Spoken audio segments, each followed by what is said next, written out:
तो इन लोग ने डिसोल्यूशन स्टार्ट किया था, क्योंकि तो मैंने लास्ट क्लास बोला था कि नोट लिखवा देंगे, वो पहले लिखवा देते, भूल गए थे लास्ट क्लास में। ये नोट था कि अगर हमें लाइबिलिटी सेटल डाउन के बारे में पूछना बताए, देन एज्यूम कि लाइबिलिटी बुक वैल्यू पे सेटल्ड हुआ है और एसेट से कुछ रियलाइज्ड नहीं हुआ है, अगर एसेट के बारे में कुछ नहीं पता है। तो if no information is given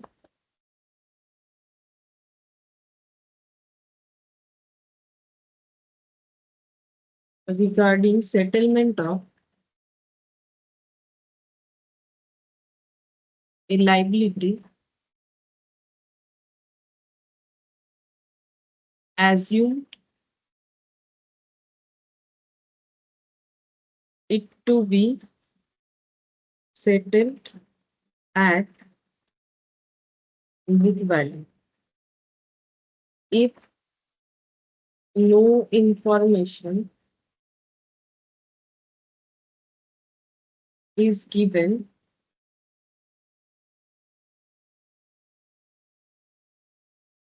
regarding realization of asset, assume nothing is realized.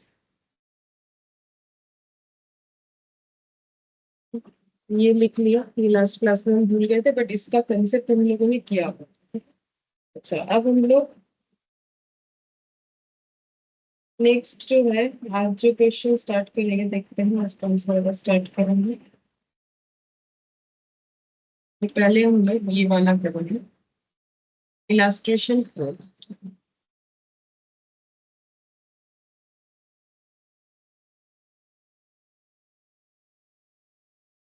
Illustration 4 insolvency last class में हम लोगों ने पढ़ा था, उसी के बेसिस पे है। तो इलास्ट्रेशन 4 में क्या बोला है, ABCD are sharing profit in the ratio 4:3:2:1, decided to dissolve their partnership on 31st March when their balance sheet was as under. Creditor दिया हुआ employees provident fund, capital account, bank, debtor, stock, prepaid expenses, plant and machinery, patent, capital, seize capital, Ds capital. One of the creditor took some of the patents whose book value was 5,000 at a valuation of 3,200. Balance of the creditor were paid at a discount of 400। मतलब सीधा बात है, जो हमारा creditor है यहाँ पर 15,700 का, ये तो टोटल क्रेडिटर है। इसमें से कुछ क्रेडिटर है जो कि पेटेंट ले रहा है, मतलब अपने लाइबिलिटी, क्रेडिटर को हम लोग क्या पे कर रहे हैं, वैसे पैसा पे किया जाता है, बट क्रेडिटर को हम लोग क्या कर रहे हैं, अपना पेटेंट दे रहे हैं, जिसका बुक वैल्यू है 5,000 एट ए वैल्यूएशन ऑफ 3,200। मतलब सीधा बात है कि मेरे बुक्स में जो पेटेंट है 8,000 का, उसमें से 5,000 बुक वैल्यू का पेटेंट हम अपने क्रेडिटर को दे रहे हैं, बट वो टेक ओवर कर रहा है इसे 3,200 में। इसका मतलब मेरा लाइबिलिटी 3,200 से ही कम होने वाला है, उससे ज्यादा से नहीं होगा। ठीक है, मतलब लेने वाला अगर 3,200 मान रहा है, तो मेरा भी लाइबिलिटी 3,200 ही कम होगा। Balance of creditor paid at discount of 400। बाकी क्रेडिटर को 400 रुपए डिस्काउंट में पेमेंट किए जाएंगे, मतलब 15,700 क्रेडिटर में से 3,200 का क्रेडिटर चला गया, जो बचेगा -400 करने पे जितना होगा उतना पेमेंट होगा, ऐसा बोल रखा है। फिर there was a joint life policy 20,000 not mention in the balance sheet. अगर बैलेंस शीट में जेएलपी मेंशन नहीं है, इसका मतलब नॉर्मल सा बात है कि जो ज्वाइंट लाइफ पॉलिसी है वो हमारा एज एन एक्सपेंस ट्रीट हो रहा है। ठीक है, तो अगर एक्सपेंस ट्रीट हो रहा है तो नॉर्मली क्या होता है, पूरा जेल पे पार्टनर लोगों में डिस्ट्रीब्यूट हो जाता है जो हमारा सरेंडर वैल्यू। बट यहाँ पर ऐसा नहीं होगा, यहाँ पर कम, मतलब इंश्योरेंस कंपनी तो अपना पेमेंट कर ही देगी, सरेंडर वैल्यू 4,500 का कर देगी। सरेंडर वैल्यू इसीलिए मिलेगा क्योंकि किसी पार्टनर का तो डेथ नहीं हो रहा है, तो सरेंडर वैल्यू 4,500 जो मिलेगा उसका यूज करेगा पार्टनरशिप फर्म, किस बात पे, लाइबिलिटी पे करने के लिए। ठीक है, तो इसका पहले लाइबिलिटी पे करने के लिए यूज होगा, और पार्टनर लोगों को डायरेक्ट नहीं जाएगा। ठीक है, लाइबिलिटी पे करने के लिए यूज होगा। फिर बोल रहा है रिमेनिंग एसेट से रियलाइज्ड हुआ है, डेटर से अमाउंट बता रहे हैं, स्टॉक से, प्लांट एंड मशीनरी से, पेटेंट से 60%, बुक वैल्यू के ऊपर एक्सपेंसेस इतना होगा। डी बिकम इंसॉल्वेंट, इंसॉल्वेंसी आ गया, मतलब गार्डनर वर्सेस मोरे हमें यूज करना है। A dividend of 25 पैसा in rupees was received in respect of the firm's claim against his estate। मतलब डी क्या दे सकता है, 1 रुपए के बदले 25 पैसा, ऐसा उसका हालत है। प्रिपेयर नेसेसरी लेजर अकाउंट्स, हमें ये प्रिपेयर करने के लिए बोला गया है, ठीक है। तो हमें लेजर्स का नाम नहीं बोला है, हमें नेसेसरी लेजर अकाउंट्स प्रिपेयर करके देना है। तो नेसेसरी लेजर्स में मेन मेन क्या बन जाएगा, एक तो हमारा बन जाएगा रियलाइजेशन अकाउंट, ठीक है, और एक कैश अकाउंट, एक पार्टनर्स कैपिटल अकाउंट। अच्छा, इसके ये करवाने के पहले एक और नोट लिखवा देते हैं जो हमारे डिसोल्यूशन से रिलेटेड है, सॉरी इंसॉल्वेंसी से रिलेटेड है, वो हम लिखवा देते हैं। Any partner with debit balance of capital but not insolvent, मतलब कैपिटल नेगेटिव बैलेंस है, डेबिट बैलेंस का मतलब, बट इंसॉल्वेंट नहीं है, देन उसको क्या करना है, नीड नॉट बियर एनी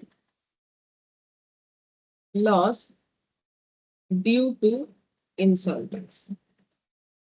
उसे इंसॉल्वेंसी की वजह से किसी तरीके का लॉस बियर नहीं करना पड़ेगा, ठीक है। ये समझ में आ जाएगा। अभी हम लोग क्वेश्चन उसी पे कर रहे हैं।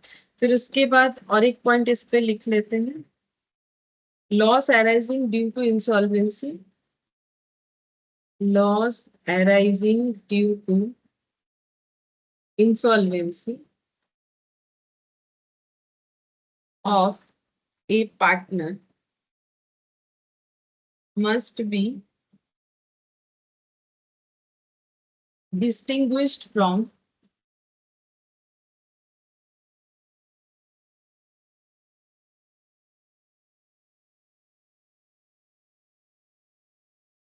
an ordinary loss, including realization।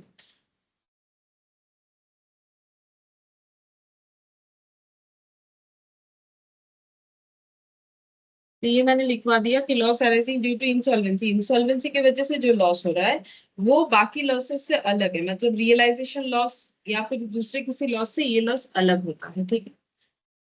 ये तो लास्ट क्लास में जो क्वेश्चन किया था उसी से पता चल गया होगा। और यहाँ पर और एक चीज लिखना है, the principle of Gardner versus मॉरे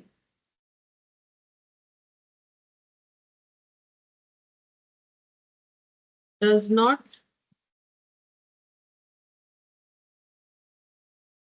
apply if there are only two partner. अगर सिर्फ दो पार्टनर है तो गार्डनर वर्सेस मॉरे अप्लाई नहीं होता है। उसका रीजन सिंपल है, गार्डनर वर्सेस मॉरे में क्या होता है, जो सॉल्वेंट पार्टनर है उन्हें अपना हिस्सा लेके आना पड़ता है ना, जो इंसॉल्वेंट पार्टनर है उसका हिस्सा, ठीक है।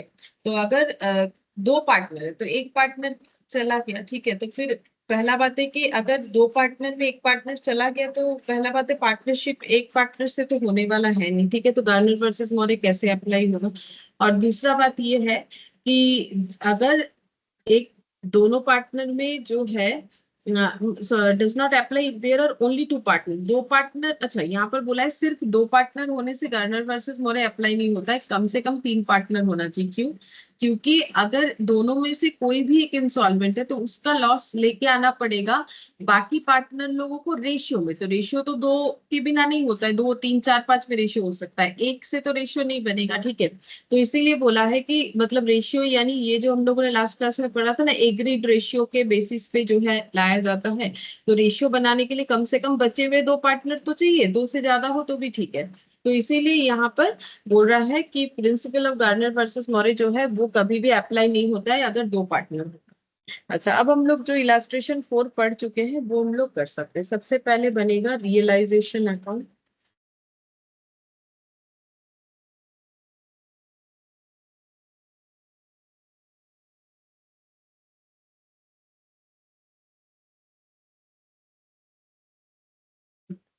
फिर बनेगा कैपिटल अकाउंट और bank account.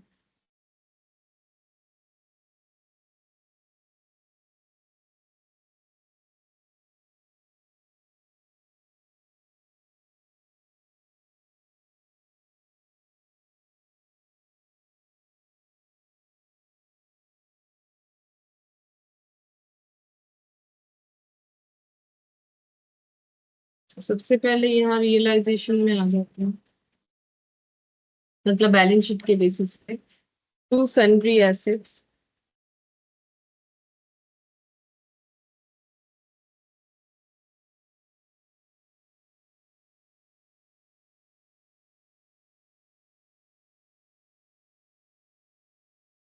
By sundry liability. अच्छा, सन्ड्री एसेट्स में बैंक, तो बैंक में चला जाएगा टू बैलेंस BD 535।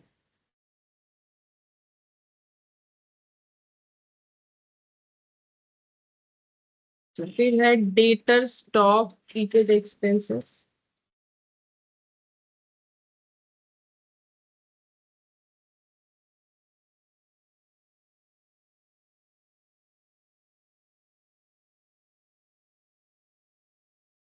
15850, 25200,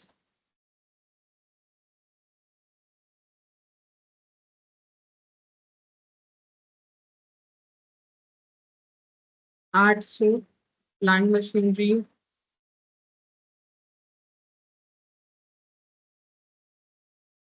20,000, पेटेंट 8,000। तो जितने भी एसेट्स थे वो सारे बुक वैल्यू में यहाँ पर लिख लिए।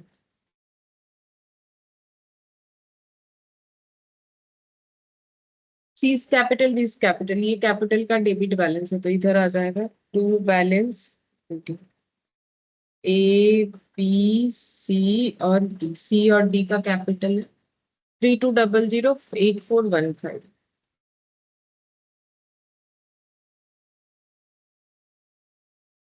फिर क्रेडिटर 15700,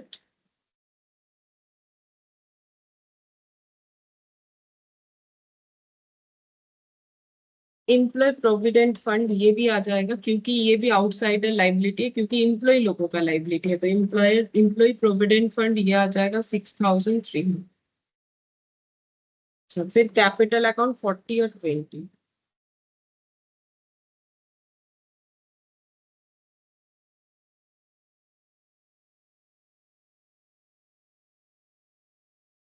40 और 20।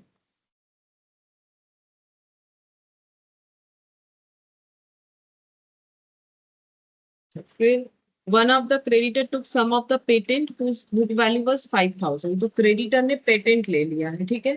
तो क्रेडिटर के साथ पेटेंट का सेटलमेंट हो गया, तो क्योंकि कोई मॉनिटरी ट्रांजेक्शन नहीं हुआ तो इसका कोई एंट्री नहीं करना पड़ेगा। फिर उसके बाद बोला है कि बाकी जो क्रेडिटर बच रहा है उसको 400 डिस्काउंट में हमें पे कर देना है, ठीक है। तो फिर यहाँ पर हो जाएगा टू बैंक। तो टोटल क्रेडिटर कितना था, टोटल क्रेडिटर यहाँ पर लिख देते paid to creditor.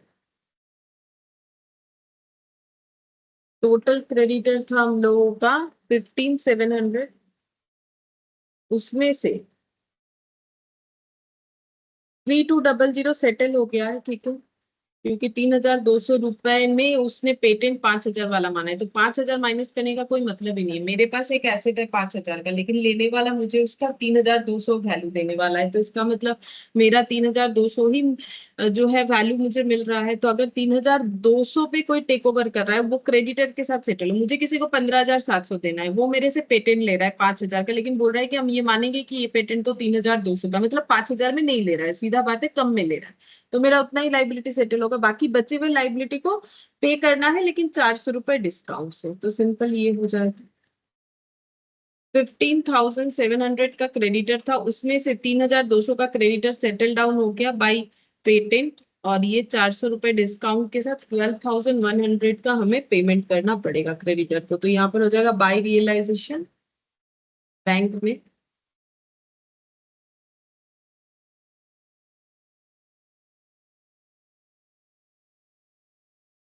Creditor paid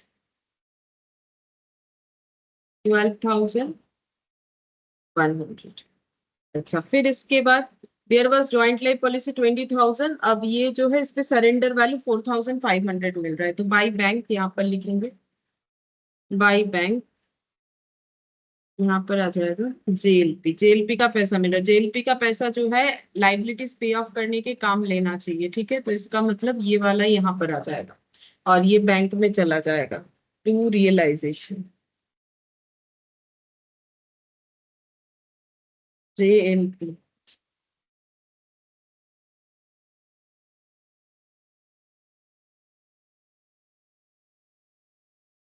फिर बोला है the remaining asset realised the following values. तो फिर बैंक बोल के debtor 10,800, stock 15,600। Debtor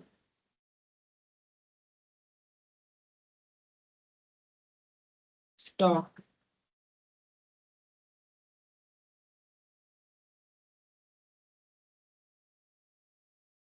debtor stock plant and machinery 12,000।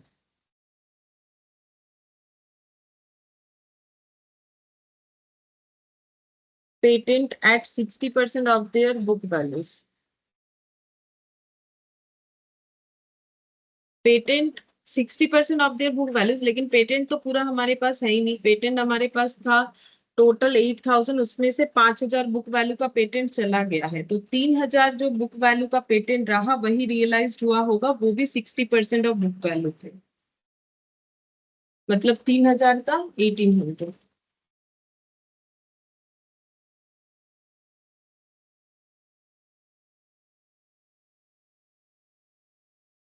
3,000 का 1,800।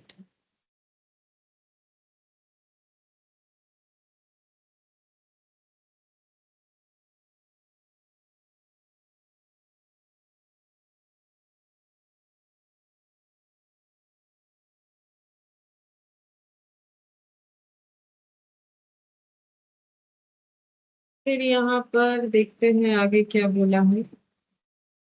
एक्सपेंसेस रियलाइजेशन का है 1,500। Realisation expense.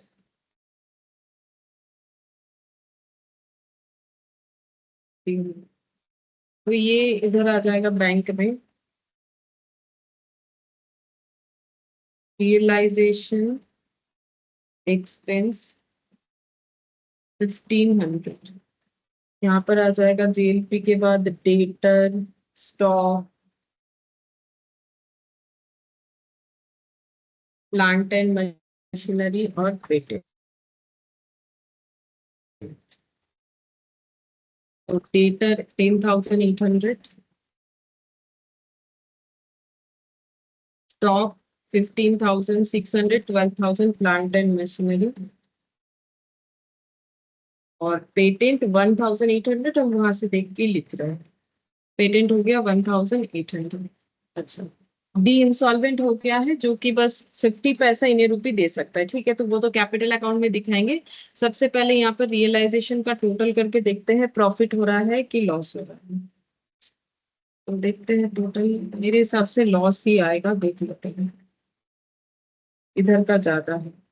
15,850 plus 25,200 plus 20,800 plus 12,100 plus 9,500। तो ये हो जाएगा 83,000।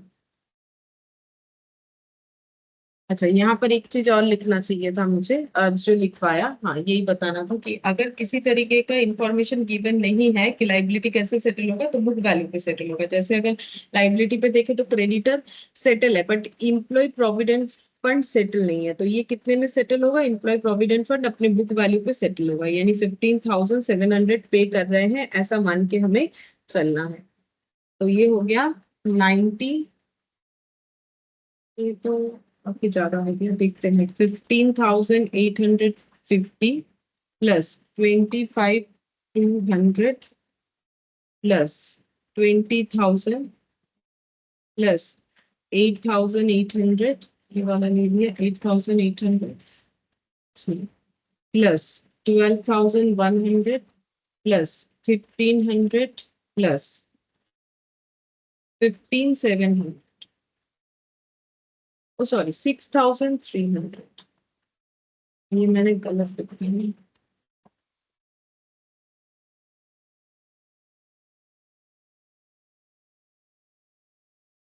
89,750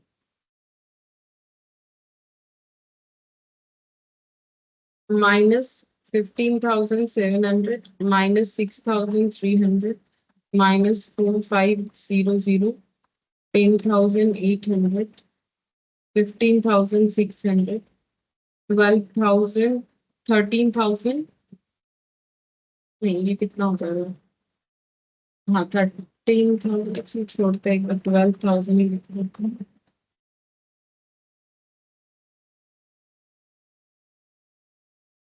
minus 12,000 minus 1,800 तो ये आ रहा है 23,050 89,750 to sorry by realization loss transferred to partners capital A B C D तो प्रॉफिट शेयरिंग रेशियो क्या है देखते हैं कुछ बोला 4:3:2 2 plus 1 3 3 6 plus 4 10 तो डिवाइडेड बाय 10 तो 2305 ये last one into 2 4610 into 3 6915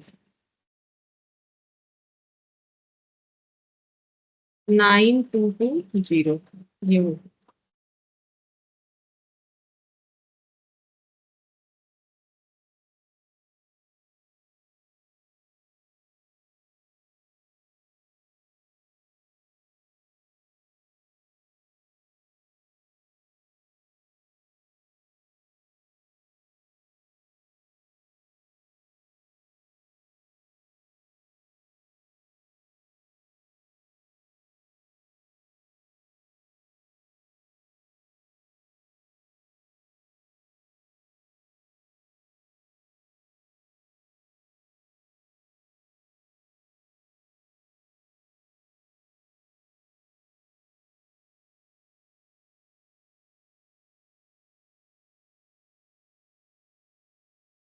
also wait.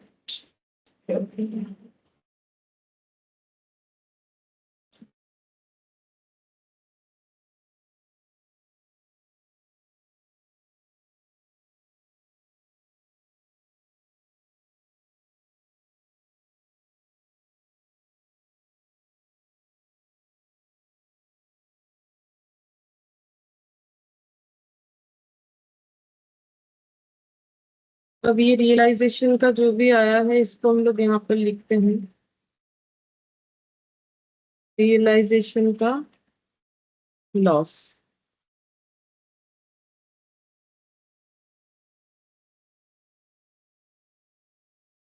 9220 6915 4610 2305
ठीक है फिर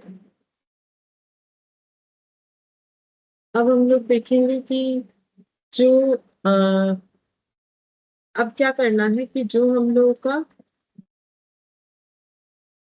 सॉल्वेंट पार्टनर है उनको क्या लेके आना है, उनको लेके आना है रियलाइजेशन के लॉस के जितना लॉस है उतना कैश। ठीक है, तो कौन कौन लाएगा, उसके लिए एंट्री हो जाएगा बाई बैंक। तो इंसॉल्वेंट तो डी है, डी नहीं लाएगा, एबीसी लाएगा, लेकिन उसमें भी जो है, हाँ एबीसी लाएगा। 9220 6915 4610। अच्छा, अब देखते हैं कि डी को जो है कितना, डी का क्या लाइबिलिटी है, तो यहाँ पर लिखते हैं डी का कितना लॉस है। 8415 प्लस 2305।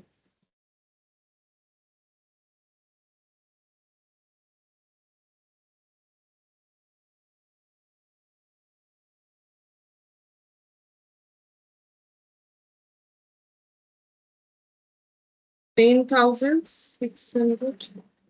8415 प्लस 2305। 10,720, जिसमें से डी पे कर सकता है 25%। बोल दिया था ना कि 1 रुपए के बदले 25 पैसा, तो 2680 पे कर सकता है। तो बाकी लॉस कितना उसमें,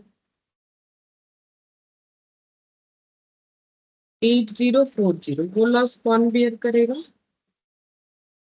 सिर्फ ए और बी करेगा, सी नहीं करेगा। आज ही नोट्स लिख पाया है मैंने, यहाँ पर लिखा है ये देखो, कि loss arising due to any partner with debit balance of capital but not insolvent need not bear any loss due to insolvency. जैसे कि ये वाला, जैसे यहाँ पर सी का जो है डेबिट बैलेंस है कैपिटल का, ठीक है, बट ये इंसॉल्वेंट है ऐसा नहीं बोला गया, ठीक है। तो वो इंसॉल्वेंट नहीं है, लेकिन उसका डेबिट बैलेंस है कैपिटल का, तो उसे लॉस बेयर नहीं करना पड़ेगा, ठीक है, जो इंसॉल्वेंट पार्टनर की वजह से लॉस हो रहा है। मतलब डी का लॉस जो है सिर्फ और सिर्फ ए और बी बेयर।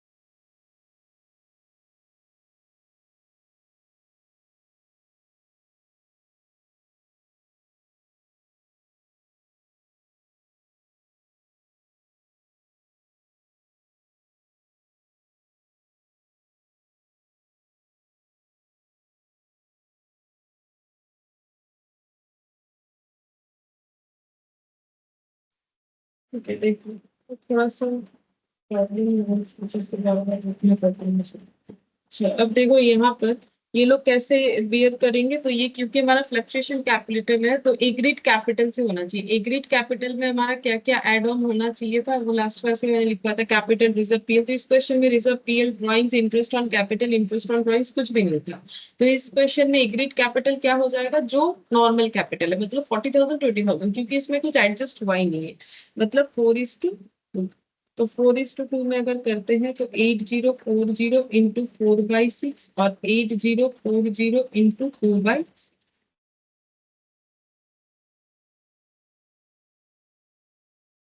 5360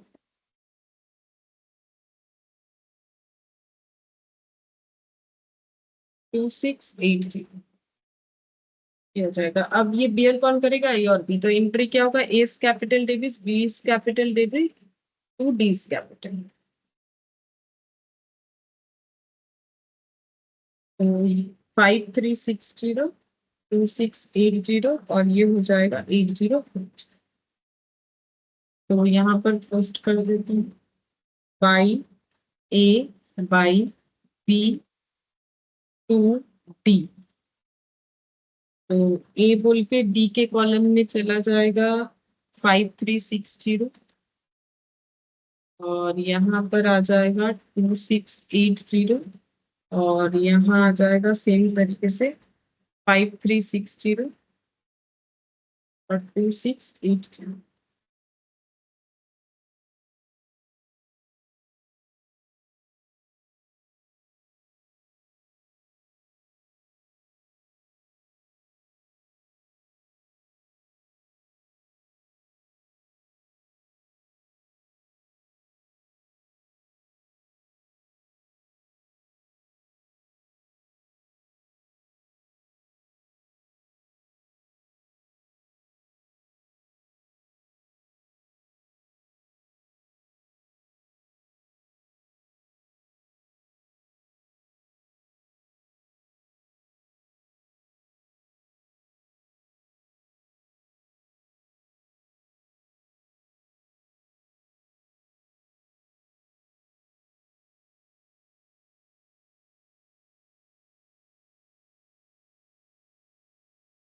अच्छा, फिर नेक्स्ट देखते हैं।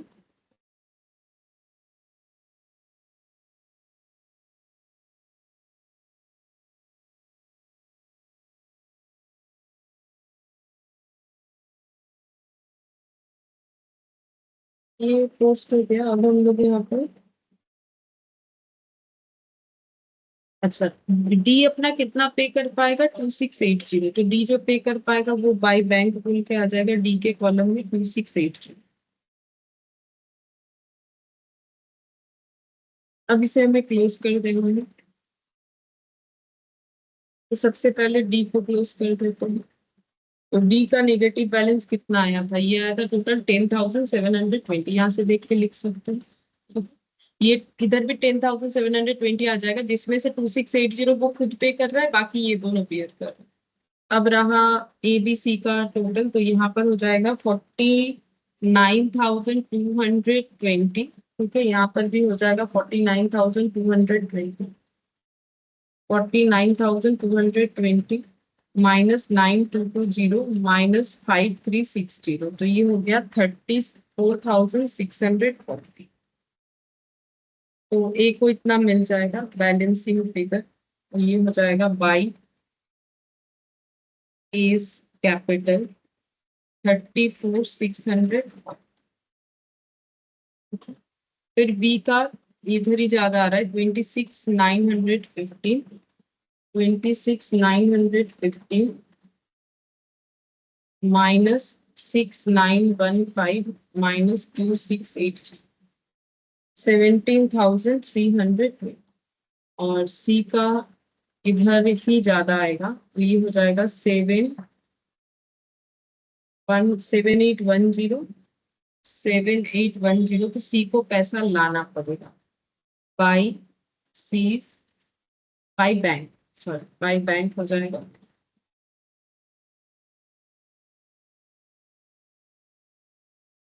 तो कितना लाना पड़ेगा? 3200। देखिए रहा है इधर 4610 4610, तो यहाँ पर लिख देंगे to C's capital by B's capital. तो बाई बीस कैपिटल यहाँ पर हो जाएगा 17,320। और टू सीज कैपिटल हो जाएगा यहाँ पर 3200। और बाकी यहाँ पर जितना भी कैपिटल है ये बाई बैंक वाला ये इंक्लूड हो जाएगा। Two A two B two C, two A two B two C. ये कितना होगा रियलाइजेशन लॉस वाला एंट्री, मतलब 9220 6915, 9220 6915 और 4610।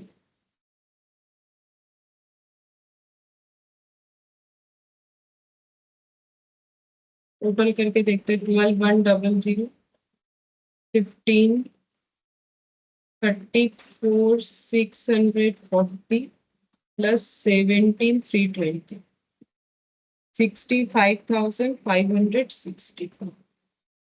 फिर से एक बार कर लेते हैं। अच्छा, यहाँ पीएफ वाला लिखा नहीं, इम्प्लॉय प्रोविडेंट फंड, वो लास्ट में दिखाया था ना 6,003। तो 65,560 plus 6,003, 71,860।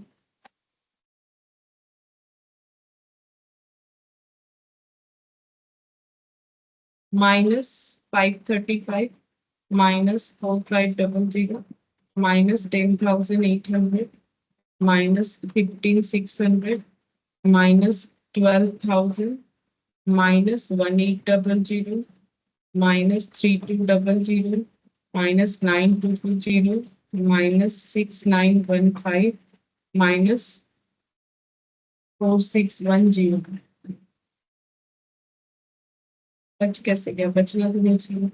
535 plus 4500 plus 10,800 plus 15,600 plus 12,000 plus 1800 plus 9220 plus 6915 plus 4610 plus, अच्छा यहाँ पर एक डीज कैपिटल भी तो है, डीज कैपिटल भी आएगा ये वाला 2680।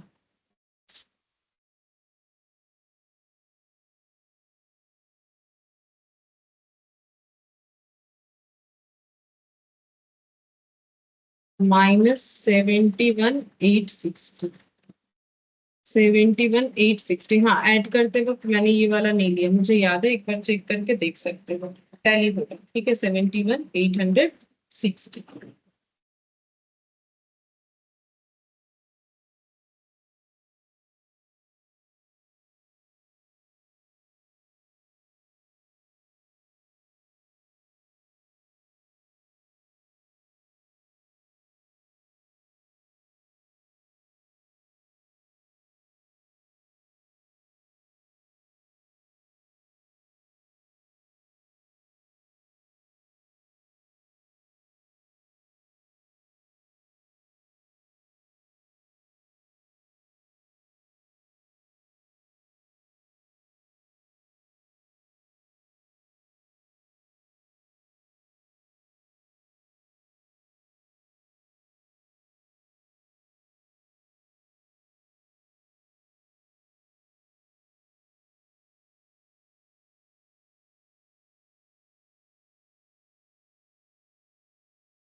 एक सेकंड, मैंने माइक ऑन नहीं किया था। ठीक है।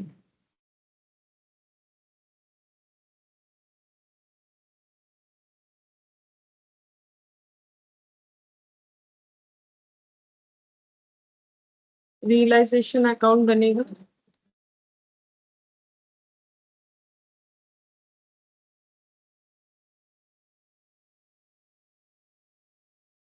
और बनेगा partners capital account, partners current और partners capital.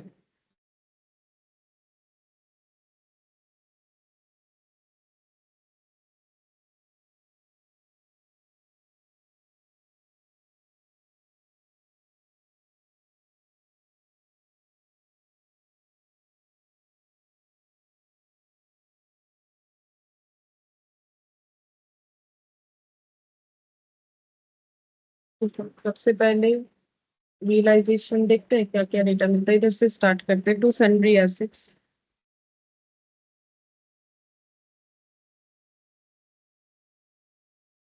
Premises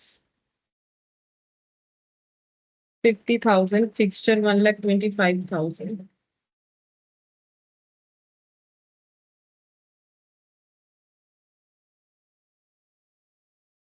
plant, stock debtor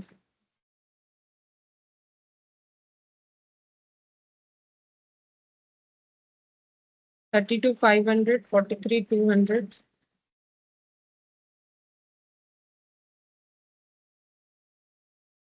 54,780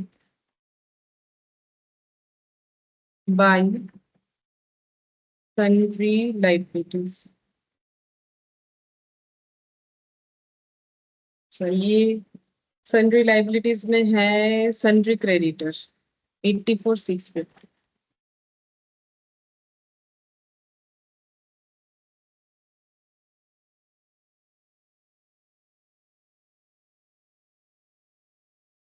यहाँ पर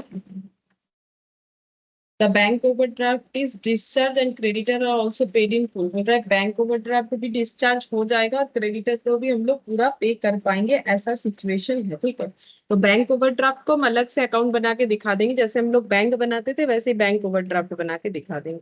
अच्छा, बाकी ये कैपिटल वगैरह का बैलेंस जो है वो लिख लेते हैं। तो यहाँ पर हो जाएगा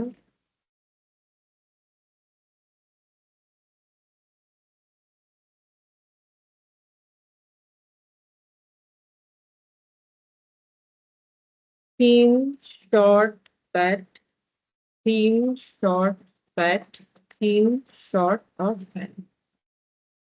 अच्छा, तो कैपिटल अकाउंट में है 80, 50, 20।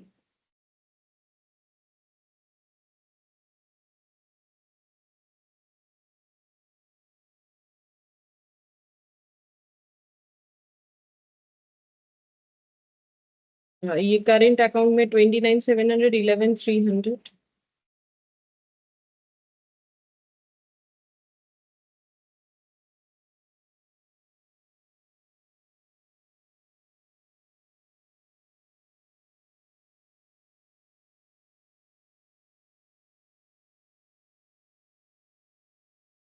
टू बैलेंस बीडी ये हो जाएगा 14,500।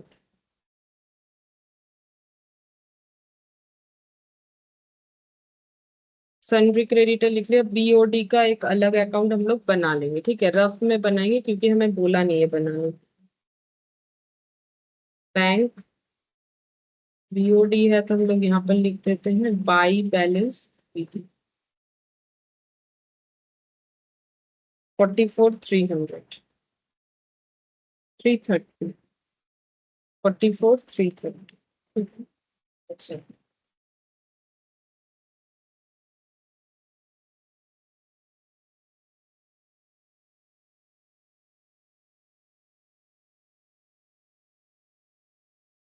नेक्स्ट देखते हैं। ये सारा चीज तो लिख लिया। अब रिजोल्यूशन यहाँ से बोला है क्या क्या बिका है वो बता रहा है, ठीक है, तो वो रियलाइजेशन में लिख लेंगे। बाई बैंक क्या क्या बिक गया है। प्रेमाइसेस 60, प्लांट 1,07,500,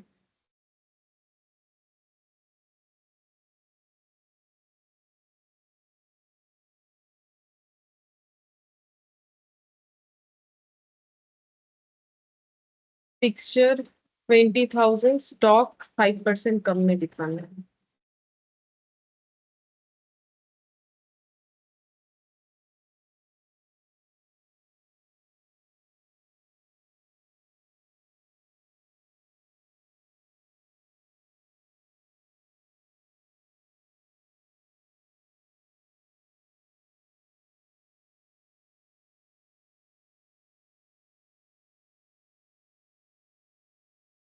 स्टॉक के बाद है यहाँ पर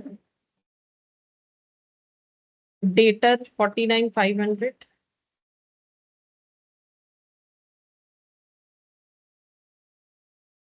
टू बैंक रियलाइजेशन एक्सपेंस बोला था,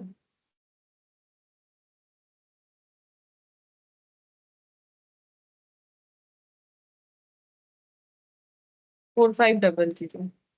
अच्छा, सन्ड्री क्रेडिटर कुछ बोला नहीं, लेकिन अभी अभी मैंने रूल्स बताया कि जब भी ऐसा हो कि हमें लाइबिलिटी सेटल डाउन कैसे हो रहा है नहीं बोल रहा है, then assume to be in book value. ठीक है, ये बुक वैल्यू में सेटल हो रहा है। बैंक ओवरड्राफ्ट डिस्चार्ज हो जाएगा, क्रेडिटर भी फुली पे हो जाएगा, वैसे यहाँ बोल दिया था। अच्छा, अब गार्नियर वर्सेस मोरे भी अप्लाई करना है, कर लेंगे। अच्छा, यहाँ तक लिख लिया। अब ये बैंक का क्रॉस पोस्टिंग पहले कर लेते हैं, फिर बाकी चीज करेंगे।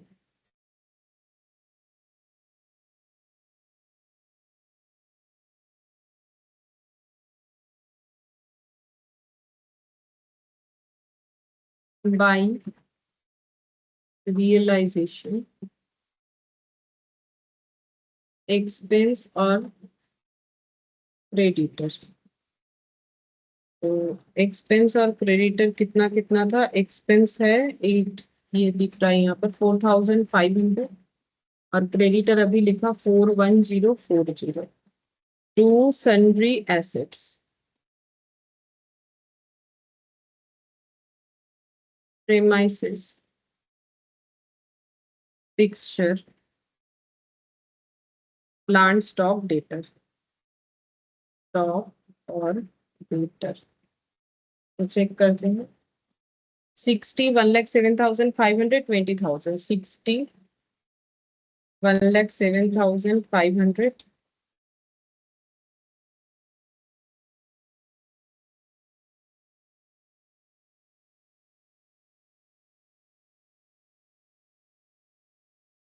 स्टॉक जो है 5% कम, और डेटर 45,900।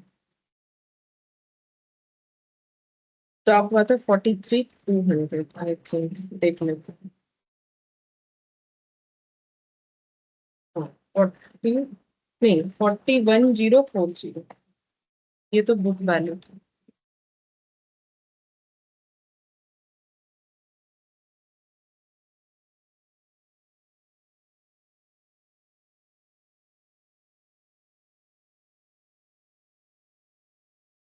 हो गया। अब यहाँ पर कैपिटल अकाउंट में आते हैं। कैपिटल अकाउंट में क्या क्या लिखना पड़ेगा? सबसे पहले रियलाइजेशन को क्लोज करके रियलाइजेशन के लॉस को, नॉर्मली लॉस होने का चांसेस है, लॉस को में ट्रांसफर करना।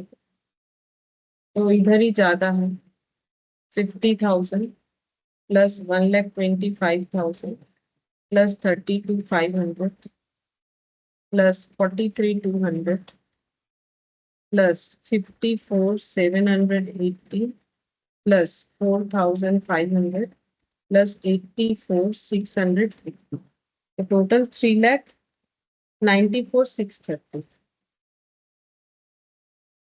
3,94,630 minus 84,650 minus 60,000 minus 1,07,500 minus 20,000 minus 41,040 minus 49,500।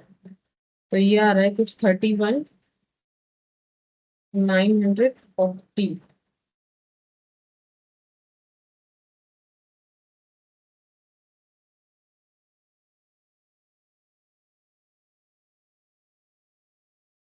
इसमें तो कुछ और है। फिर से चेक करते हैं। 60,000, 1,07,500। अच्छा, मैंने शायद ये 10,000 ऐसा कुछ ले लिया। 20,000 41,040, 49,500 plus 84,650 minus 39,4630, 31,940 आ रहा है बाबा, ये 35,540 है। 3,600 का कुछ गड़बड़ हो जा रहा है। 84,650, 60,000, 20,000, 45। अच्छा, डेटा का मैंने उल्टा लिखा हुआ है क्या? 45,900 लिखा हुआ है।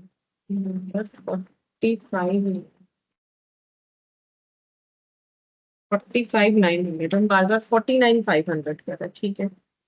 तो 49,500 माइनस करें, जब करना चाहिए 45,900, तो फिर मैंने कितना ज्यादा कर दिया उतना ऐड ऑन कर दूंगा। 3600 और ऐड ऑन करने से, अच्छा वो 3600 का गैप इसी वजह से आ रहा था, ठीक है, अब ठीक हो जाएगा। अब यहाँ पर फिर से एक बार देख लेते हैं। 84,650 plus 60,000 plus 10,7,500 plus 20,000 plus 41,040 plus 45,900 minus 39,4,630, तो ये आ रहा है 35,540। 35,540 आ रहा है, और इसको मुझे बाय रियलाइजेशन लॉस ट्रांसफर, यहाँ पर हो जाएगा टीज कैपिटल थीन शॉर्ट पैट। रेशियो कितना था? रेशियो था इनका 2:1, 2/5, 2/5 और 1, डिवाइडेड बाय 5, 7,108 इंटू 2, 14,216, 14,216। अच्छा, अब ये डिस्ट्रीब्यूट कर देंगे।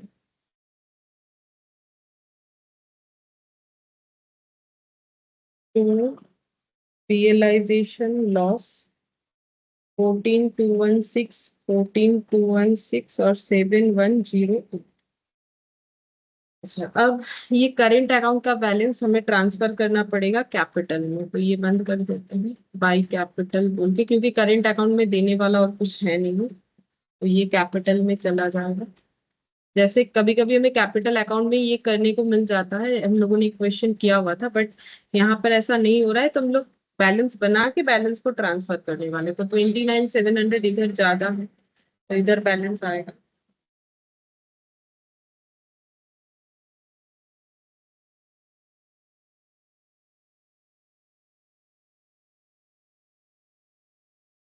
29,700, तो ये हो जाएगा 15,484, 14,216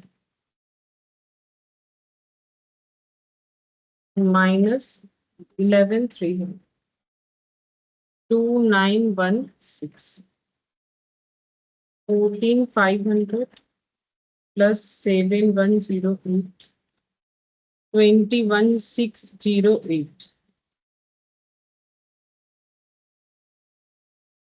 21,608। अब ये ट्रांसफर हो जाएगा टू करेंट अकाउंट बोल के,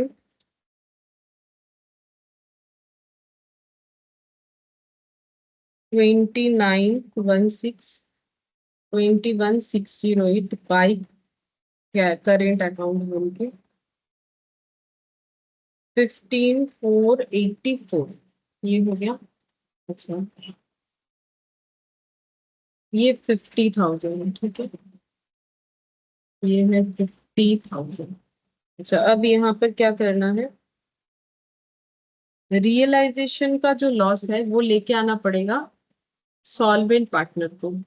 तो फैट के अलावा बाकी सॉल्वेंट है, बाय बैंक, तो रियलाइजेशन लॉस कितना था? 14,216, 14,216।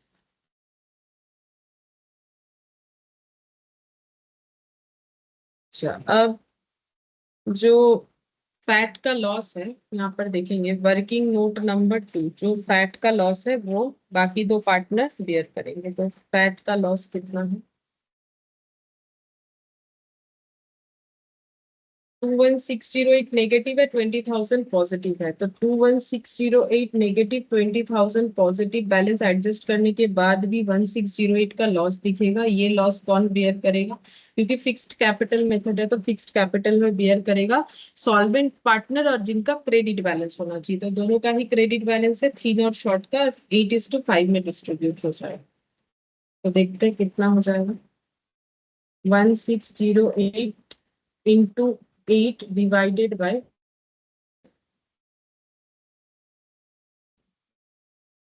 9, 1608 into 8 divided by 13 होगा। 8 5 13 होता है, 8 9 10 11 12 13।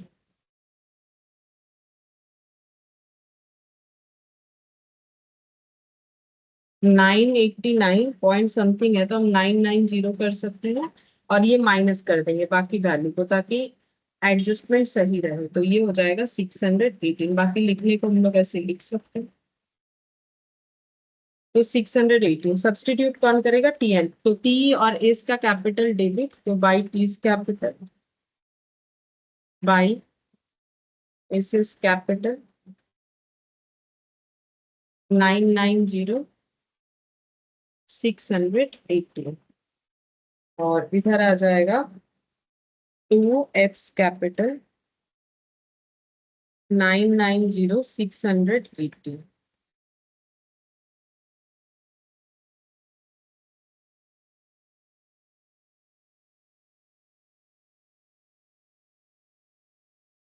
देखते हैं कितना आता है। इधर ही ज्यादा आएगा, 80,000 प्लस 15,484 प्लस 14,216। तो ये आ गया 1,09,700। 1,09,700 माइनस 990, तो 1,09,700।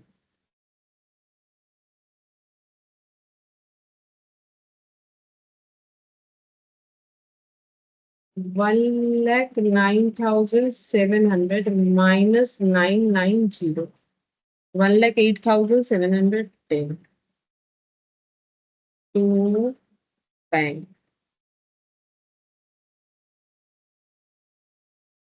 जाएगा 5150 और ये हो गया 14,216।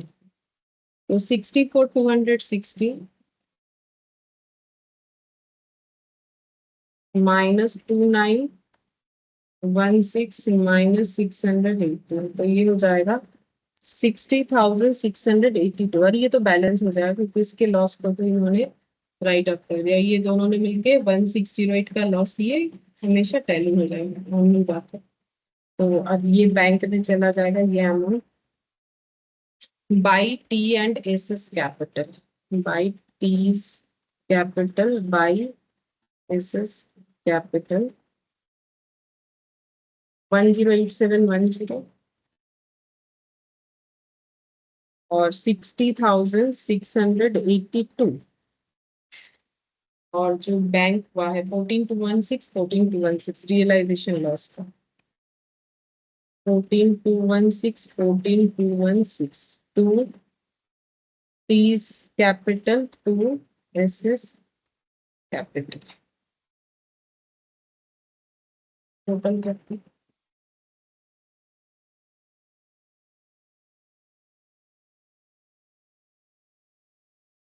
60,000 plus 107500 plus 20,000 plus 41040 plus 45,900 plus 14,216 plus 14,216। 302,872, इधर भी इतना होना चाहिए, देख लेते हैं। 60682, 108,710, 41040, 4500,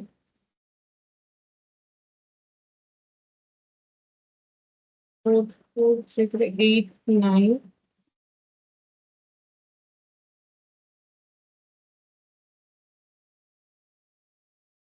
क्रेडिटर ये वाला ऐड करके देखते हैं। 41040 प्लस 4500। क्रेडिटर का शायद मैंने बैलेंस गलत लिखा हुआ है। क्रेडिटर का जो पेमेंट है वो है कुछ 84,650। मुझे लगा ये मैंने दूसरा वाला लिख दिया सर। 84,650।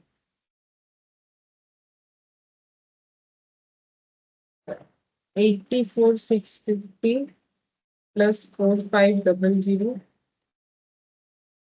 44,330 प्लस 108,710 प्लस 60,680,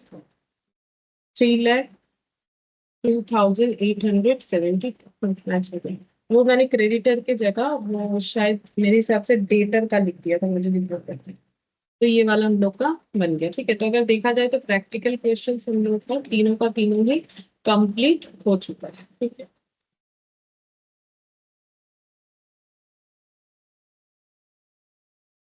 अच्छा यहाँ कुछ एमसीक्यूज है, बस एमसीक्यूज और इसके साथ और कुछ नहीं है, मतलब हाँ ट्रू फॉल्स भी है। तो एक काम करते हैं आज और क्वेश्चन ना करके ट्रू फॉल्स और एमसीक्यू कर लेते हैं, नेक्स्ट क्लास में बाकी जो क्वेश्चन है वो करेंगे। तो सबसे पहले बोला है कि books of accounts are closed in dissolution of partnership. ये ट्रू है। Obviously books of accounts close हो जाता है जब डिसोल्यूशन होता है पार्टनरशिप फर्म का। अच्छा, अच्छा ये बोला है books of accounts are closed in dissolution of partnership. Sorry sorry, ये फॉल्स हो जाएगा। ये मैंने पहले ही बताया था ना, ये पार्टनरशिप पे नहीं होता है, पार्टनरशिप फर्म डिसॉल्व होने पे होता है। पार्टनरशिप डिसॉल्व होने पे नया एग्रीमेंट बनता है।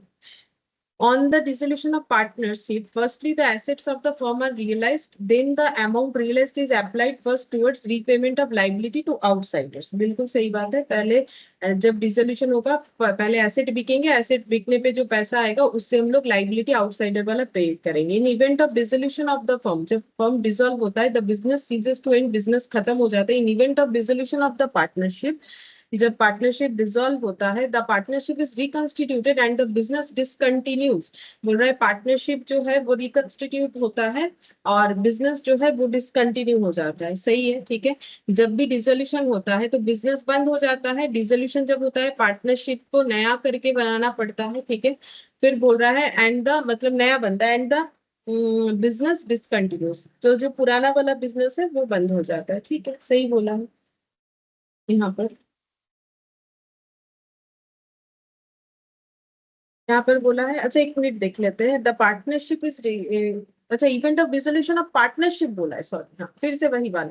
पार्टनरशिप बोला है। अगर पार्टनरशिप डिसॉल्व हो रहा है मतलब एडमिशन हुआ नया तो पुराना पार्टनरशिप डिसॉल्व, अगर रिटायरमेंट हुआ तो पुराना पार्टनरशिप डिसॉल्व। ठीक है, तो अगर पार्टनरशिप डिसॉल्व हो रहा है तो पार्टनरशिप फिर से बनेगा, बिजनेस पुराना वाला डिसकंटिन्यू हो जाता है। ठीक है, फिर नया वाला बिजनेस होता है, ये सही लिखा हुआ है।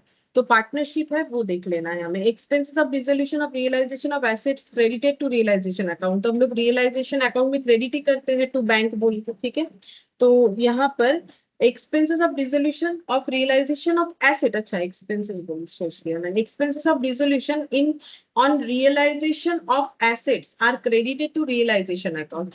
मतलब यहाँ पर बोल रहा है ये तो डेबिट होना चाहिए क्योंकि एंट्री क्या होगा यहाँ पर, expenses of dissolution on realisation of asset. Asset realise करवाते वक्त अगर हमारा कोई एक्सपेंस हो रहा है, इसका मतलब ये हो रहा है एसेट रियलाइज करवाते वक्त अगर हमारा कोई एक्सपेंसेस हो रहा है तो वो रियलाइजेशन अकाउंट में क्या क्या होगा, तो ये एंट्री हो जाएगा इसमें। ये realisation account debit to bank या कैश होता है। ठीक है, तो हम लोग realisation account debit to bank, लेकिन यहाँ पर क्या बोला है, रियलाइजेशन अकाउंट में किधर जाएगा, तो अकाउंट में तो वो डेबिट साइड जाता है, बात समझो, यहाँ पर एंट्री होगा रियलाइजेशन टू बैंक या कैश, लेकिन जब रियलाइजेशन अकाउंट ओपन होगा तो ये टू साइड में जाएगा, तो जो डेबिट साइड है, इसीलिए इस वजह से इसको बोल रखा है ये फॉल्स होगा।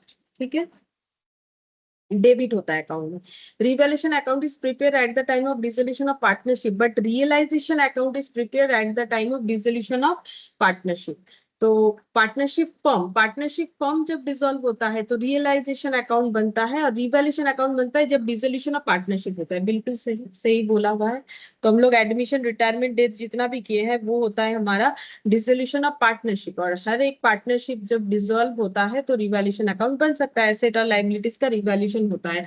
इसको बोलते हैं एसेट और लाइबिलिटी, एसेट वैल्यू, लाइबिलिटी जो है रीअसेस्ड बोला जाता है। ठीक है, तो एक बार फिर से बता देते हैं, थोड़ा सा मेरा यहाँ पर बोलने में ये हो गया कि बुक्स ऑफ अकाउंट्स जब क्लोज होता है, बुक्स ऑफ अकाउंट्स को क्लोज करना पड़ता है, मतलब जो भी एसेट लाइबिलिटी जैसे हम लोग क्लोज कर रहे हैं ना, अभी जो रियलाइजेशन अकाउंट में हम लोग डाल रहे हैं, तो ये डिसोल्यूशन ऑफ पार्टनरशिप होने से नहीं होता है, पार्टनरशिप फर्म डिसॉल्व होने से होता है। तो पहले दिन ही जब डिसोल्यूशन पढ़ाया था तभी मैंने बोला था पार्टनर फर्म का डिसॉल्व होना, पार्टनरशिप का डिसॉल्व होने में क्या फर्क है। फिर यहाँ पर बोला है कि जब डिसोल्यूशन होता है पार्टनरशिप का, तो सारे एसेट्स बोल रहा है इसमें कि पार्टनरशिप जब डिसॉल्व होता है, firstly the asset of the firm are realise, then the amount realised is applied first towards repayment of liabilities to outsider. तो सही बात है, अगर हम लोगों का पार्टनरशिप डिसॉल्व होता है, फर्स्टली सबसे पहले क्या होता है, एसेट्स को हम लोग क्या करते हैं, एसेट को बेचते हैं, उससे जो भी हमारा रियलाइजेशन होता है उसको हम लोग पहले आउटसाइडर लाइबिलिटी पे करते हैं, फिर इनसाइडर।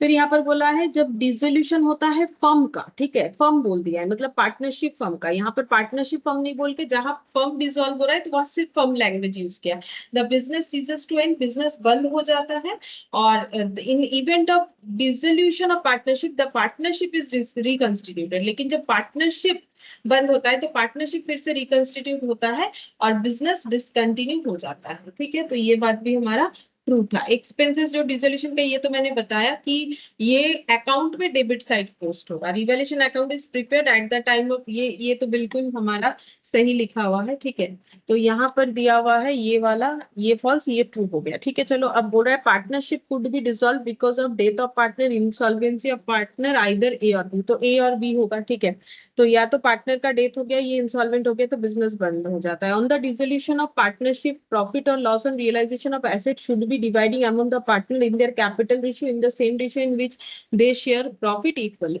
तो ये वाला प्रॉफिट शेयरिंग रेशियो में हम लोग रियलाइजेशन के लॉस को या प्रॉफिट जो भी हो वो हम लोग क्या करते हैं, ट्रांसफर करते हैं। An unrecorded asset realised at the time of dissolution is credited to, कौन से अकाउंट में जाएगा, क्रेडिटेड टू हो जाएगा, अनरिकॉर्डेड एसेट्स था। ठीक है, अब अनरिकॉर्डेड एसेट्स, तो एसेट्स रियलाइज्ड हुआ है लेकिन वो रिकॉर्डेड नहीं था, तो एंट्री क्या हो जाएगा, बैंक टू रियलाइजेशन, तो फिर वो बाई बैंक बोल के आएगा, मतलब रियलाइजेशन अकाउंट के क्रेडिट में आएगा। ठीक है, ये लाइबिलिटी टेकन ओवर बाय ये partner at the time of dissolution credited to, तो लाइबिलिटी अगर टेकन ओवर हो रहा है तो partners capital account debit to realisation होता है, तो फिर यहाँ फोर्थ का आंसर क्या हो जाएगा, बोला है कि कहाँ क्रेडिट होगा, तो एंट्री क्या होता है, partners capital account to realisation. ठीक है, तो अगर हम लोग पार्टनर्स कैपिटल में पोस्ट करेंगे तो टू रियलाइजेशन बोल के, रियलाइजेशन में पोस्ट करेंगे तो बाय पार्टनर्स कैपिटल बोल के, तो क्रेडिट किधर हुआ, क्रेडिट हो जाएगा हम लोगों का यहाँ पर लाइबिलिटी टेकन ओवर बाय ये, अच्छा लाइबिलिटी टेकन ओवर हो रहा है, एसेट में लाइबिलिटी टेकन ओवर हो रहा है, तो रियलाइजेशन अकाउंट में प्रॉफिट होगा ना। हाँ, तो मैंने ठीक ही किया था, लाइबिलिटी टेकन ओवर होने से मेरा एंट्री हो जाएगा रियलाइजेशन,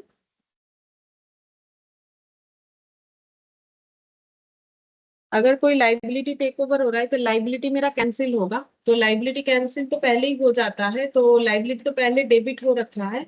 अब जैसे हम लोग कोई लाइबिलिटी पे कर रहे हैं तो एंट्री क्या होता है, टू बैंक होता है और रियलाइजेशन डेबिट होता है, तो यहाँ पर वही हो जाएगा रियलाइजेशन अकाउंट डेबिट और टू बैंक के जगह हो जाएगा टू पार्टनर्स कैपिटल। ठीक है, तो अब पार्टनर्स कैपिटल में हो जाएगा बाई रियलाइजेशन, तो ये क्रेडिट साइड में।